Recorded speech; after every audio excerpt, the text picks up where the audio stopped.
மௌனம் பேசியது. சூர்யா, த்ரிஷா, நந்தா இவங்கெல்லாம் நடிச்சு அமீர் டைரக்ஷன்ல 2002 ரிலீஸ் ஆன படம் தான் மௌனம் பேசியது.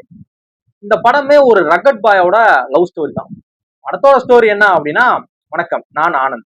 இந்த படத்தோட ஸ்டோரி என்ன அப்படின்னா, சூர்யாவுக்கு பொண்ணுங்க மேலையும் சரி, காதல் மேலையும் சரி, பெருசா எந்தவித ஈடுபாடுமே கிடையாது. அவர் உண்டு, ஒரு வேலை உண்டு. அவருக்கு இந்த பொண்ணுங்களை சைட் அடிக்கிறது கூட அவர் பிடிக்க மாட்டேங்குது. அவர் பாட்டுக்கு லைஃபை ஜாலியா அவருக்கு பிடிச்ச மாதிரி ரொம்ப என்ஜாய் பண்ணி வாழ்ந்துகிட்டு இருக்காரு. அப்படி இருக்கிற சூர்யாவுக்கு ஒரு கட்டத்துல த்ரிஷா மேல காதல் வந்துருது. அவரோட காதலை த்ரிஷா கிட்ட சொன்னாரா சொல்லலையா, அவரோட காதல் ஜெயிச்சுட்டா ஜெயிக்கலையா அப்படிங்கிற ஒரு லவ் பிலிம் தான் இந்த மௌனம் பேசியது. இந்த படம் தான் டைரக்டர் அமீரோட டெபியூட் பிலிமே.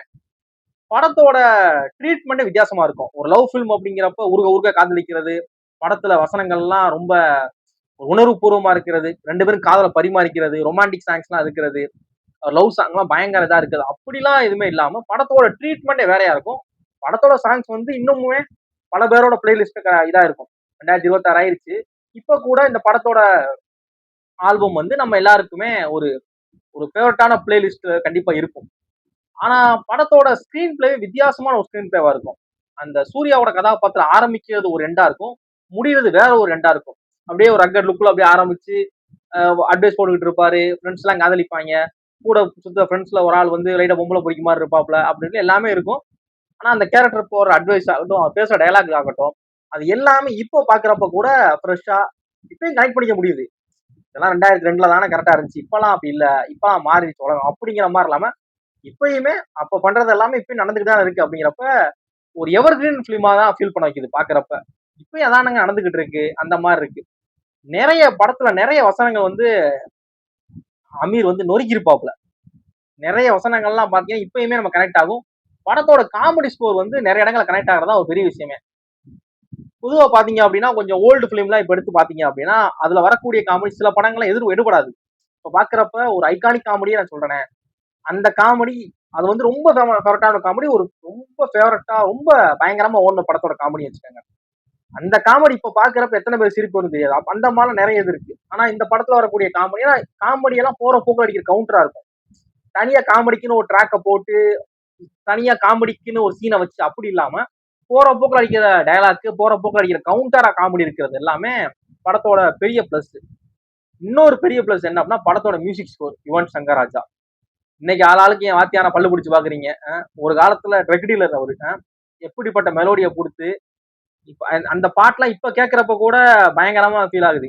அந்த படத்துல வரக்கூடிய சாங்ஸ் எல்லாமே அந்த அளவு படத்தோட பேக்ரவுண்ட் ஸ்கோரை பின்னி இருப்பாப்புல. 2-3 மெலோடி எல்லாம் இப்பயும் நான் ரிப்பீட்ல கேட்கிற பாட்டியா அந்த பாட்டுலாம் அப்படி இருக்கும். படத்தோட சூர்யாவோட தவிர்த்து படத்துல நிறைய ஆர்டிஸ்ட் படத்துல நிறைய ஆர்டிஸ்ட் நம்ம ஞாபகம் வச்சுப்போம். நந்தா கதாபாத்திரம், நந்தாவோட ஃப்ரெண்டு அவரு, த்ரிஷா. படத்துல இதை தவிர்த்து இன்னொரு ஹீரோயின் இருக்காங்க, இன்னொரு ஹீரோயின் படத்துல ஒரு சர்ப்ரைஸா இருக்காங்க அவங்க அப்படின்னு சொல்லி இந்த எல்லா கதாபாத்திரமே நமக்கு பயங்கர ஸ்கோப்பா இருக்கும். அதுவும் நந்தாவோட கதாபாத்திரம்னா நந்தாவுக்கு தான் அறிமுகமே, படத்தை தான் ஃபர்ஸ்ட் ஃபிலிம் நினைக்கிறேன். இந்த படத்திலேயே அவருக்கான ஸ்கோப் பயங்கர ஸ்ட்ராங்கா இருக்கும். அவர் எப்பப்பெல்லாம் ஸ்கிரீன்ல வராரோ சும்மா ஒரு அட்மாஸ்பியர் ஆர்டிஸ்ட் மாதிரி, ஒரு ஹீரோவுக்கு ஃப்ரெண்டு அப்படின்னு சொல்லி சும்மா அட்மாஸ்பியருக்கு எண்ணிக்கைக்கு நிக்க வைக்காம அவருக்குன்னு தனியா சீன் இருக்கும். அதெல்லாம் காமெடி ஒர்க் ஆயிருக்கும். அவர் பாக்குறப்ப எல்லா பொண்ணுகிட்டையும் வலியுறது அப்படின்னு சொல்லி அவருக்குன்னே தனி ஒரு ட்ராக் இருக்கும். அந்த அந்த கேரக்டரோட ஆர்க் இப்படிதான் இருக்கும் அப்படிங்கிற மாதிரி பயங்கரமா டிசைன் பண்ணியிருப்பாரு அமீர். படத்தோட ஃப்ளோ பாக்குறப்ப நீங்க ஒரு சில விஷயம் கெஸ் பண்ணுவீங்க. கண்டிப்பா ஃபர்ஸ்ட் டைம் பாக்குறீங்க அப்படின்னா படத்தோட ஃப்ளோ பாக்குறப்ப ஓகே இவங்க ரெண்டு லவ் பண்றாங்க, ஒன்று சேர போறாங்க அப்படின்னு நினைச்சீங்க அப்படின்னா அது இல்லாம டோட்டலா கிளைமேக்ஸ்ல வேற ஒரு சர்ப்ரைஸ் இருக்கும். அதை நீங்க கொஞ்சம் கூட எதிர்பார்க்க மாட்டீங்க. அது மாதிரி படத்தோட ஃப்ளோலயே அதுக்கான சின்ன சின்ன க்ளூ கொடுத்துருப்பாங்க. ஆனா எந்த இடத்துலயுமே நமக்கு அது தெரியாது, அதை நோட் பண்ண மாட்டோம். ஒன்ஸ் படம் முடிஞ்சதுக்கு அப்புறம் தான் இவர் ரிவைண்ட் பண்ணி பாக்குறப்ப ஆமா கரெக்ட்னு அப்படிங்கிற மாதிரி ஃபீல் பண்ண வைக்குமே தவிர படத்தோட ஃப்ளோல நம்ம அதை கண்டுபிடிக்கவே மாட்டோம், கெஸ் பண்ணிருக்கவே மாட்டோம். அந்த மாதிரி அதான் படத்தோட ட்ரீட்மெண்ட் வித்தியாசமா இருக்குன்னு சொல்றேன்.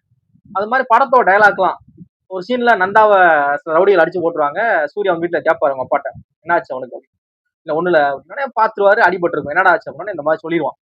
சொன்ன உடனே கோபமா கிளம்புவாரா, நந்தாவோட அப்பா தடுத்து வேணாப்பா விட்டுரு அப்படின்னு. அப்படியெல்லாம் விட முடியாது, உங்களுக்கு வேணா புள்ள மேல இது இல்லாம இருக்கலாம், எனக்கு என் ஃப்ரெண்டு மேல இருக்கு, அடிச்சவனை அடிக்கல நடக்கிறத வேற அப்படின்னு போய் அடி துவைச்சிருவாரு.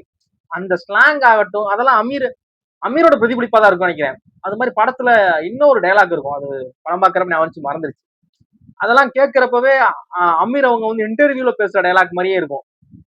ரொம்ப அசால்ட்டா. அந்த மாதிரியான வசனங்கள். அதாவது இதுக்குன்னு தனியா இது பண்ணாம, அந்த வசனங்கள்ல மதுரையில பேசக்கூடிய வசனங்கள் மாதிரி தான் தோணுச்சு எனக்கு பார்க்கிறப்ப. ஒரு டைலாக் இது நோட் பண்ணி வச்சேன் மறந்துருச்சு. அந்த ஒண்ணு. அப்புறம் படத்தோட ஸ்கிரீன் பிளே, படத்தோட மூட் எல்லாமே பயங்கரமா இருக்கும். படத்தோட ஆக்ஷன் சீக்வென்ஸும் சூப்பரா இருக்கும். உண்மையாவே படத்தோட ஆக்ஷன் சீக்வென்ஸும் நல்லா இருக்கும்.